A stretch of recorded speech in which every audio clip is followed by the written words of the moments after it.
This short little video is over Heron's formula, and Heron's formula is used to find the area of obtuse triangles.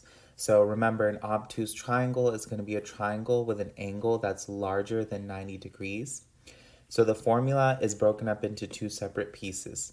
The top formula helps you find the area, with each letter referring to a different side length of our triangle. So you could imagine each side of the triangle being A, B, C. And then the second part of the formula is this letter S. So first you have to solve for the letter S before you can even plug it into the formula. So solving for the letter S is actually really easy. It's simply 1/2 the sum of all the side lengths. So using the triangle shown here on the right side of the screen, I'm going to go ahead and find the area with Heron's formula. So first I'm going to solve for S.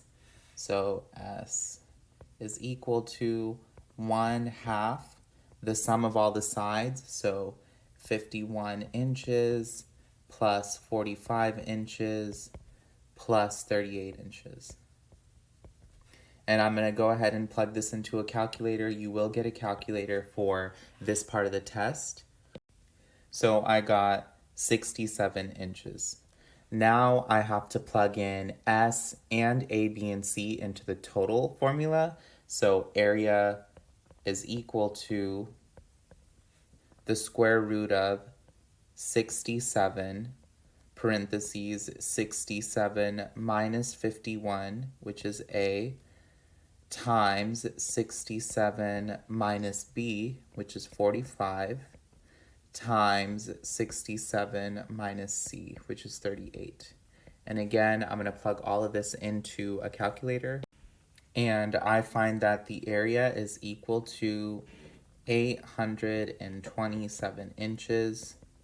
On Quest, whenever you're answering these type of questions, make sure you round to at least the thousandths, because the more decimal places you input, the better chance that you have at getting the answer correct. So following this video is 6 or less questions. This total learning module probably should not take you more than 15 minutes.